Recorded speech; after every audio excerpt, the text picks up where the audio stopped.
একুশকে বাঙালির জন্মদিন এবং একুশকে সোনার তরী আখ্যা দিলেন একুশে পদকপ্রাপ্ত নিউ ইয়র্ক প্রবাসী কবি শহীদ কাদরী।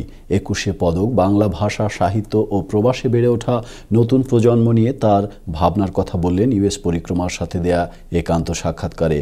সাক্ষাৎকার গ্রহণ করেছেন রিজু মোহাম্মদ।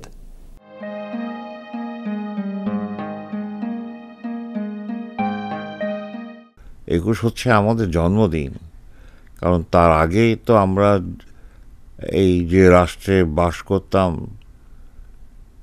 সে রাষ্ট্রের নাম ছিল পাকিস্তান। তখন আমাদেরকে বলা হয়েছে যে উর্দু হবে তোমাদের রাষ্ট্রভাষা, তোমরা পাকিস্তানি। তারপরে বলা হয়েছে তোমরা রবীন্দ্রসঙ্গীত শুনতে পারবে না, তোমাদের মেয়েরা কপালে টিপ দেয়, টিপ দিতে পারবে না। এইভাবে তোমার ক্রমশ আমাদের যে বাঙালিত্ব তার উপরে আক্রমণ একটার পর একটা এসছে, এবং তার বিরুদ্ধে একুশে আমরা প্রথম সত্যিকার প্রতিরোধ গড়ে তুলি। এবং একুশে তোমরা সবাই জানো যে আমাদের দেশের সব থেকে প্রিয়তম তোমার ছেলেরা তাদের প্রাণ দেয়। তো অতএব এই একুশের পদকের সঙ্গে খুব আবেগ জড়িয়ে আছে আমাদের। একুশ হচ্ছে আমাদের সোনার তরী। একুশ হচ্ছে সেই সোনার তরী যা আমাদেরকে স্বাধীনতার ঘাটে পৌঁছে দিয়েছে।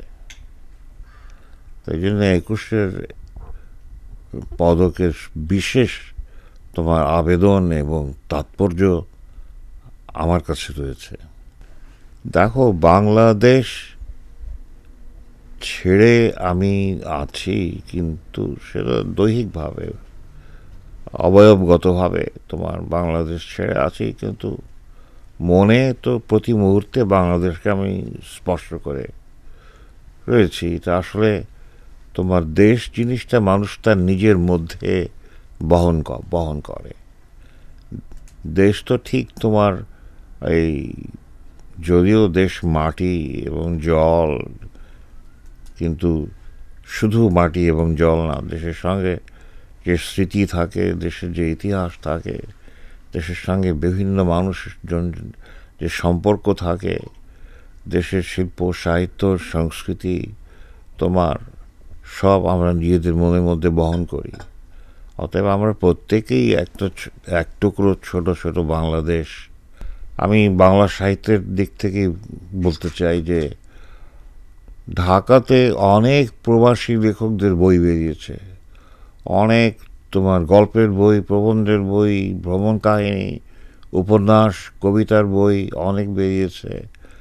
এবং যাকে বলে ডায়াসপোরা লিটারেচার, এটা তোমার গড়ে উঠছে এই প্রবাসের বাংলাদেশ এই যারা রয়েছেন তাদের মধ্যে। এখন যেটা দরকার, যে প্রবাসের বাংলাদেশের নাগরিক যারা এখানে রয়েছেন তাদের নিজেদের মধ্যে একটা সুসম্পর্ক তৈরি করে একটা তোমার গতিশীল সম্প্রদায় তোমার সৃষ্টি করা। আমাদের মাল্টিকালচারাল সোসাইটির মধ্যে তো একটা কথা রয়েছে, যেটা মাল্টিকালচারাল থাকবে, যে এটা ইউনিকালচারাল তো হবে না। তো মাল্টিকালচারাল মানেই বিভিন্ন সম্প্রদায় তাদের স্বতন্ত্র তোমার কালচার নিয়েই তোমার থাকবে, এবং প্রত্যেক কালচারের সঙ্গে প্রত্যেক কালচারের ইন্টারঅ্যাকশন হবে। আমার যেটা ধারণা, যে আমাদের ছেলেমেয়েরা যারা প্রবাসে বড় হচ্ছে, একটা সময় আসবে যখন তারা তাদের রুটস কোথায়, তাদের শিকড় কোথায়, এটা তারা জানতে চাইবে। যে শহরে রয়েছেন, ভালো বাংলা লাইব্রেরি গড়ে তোলেন।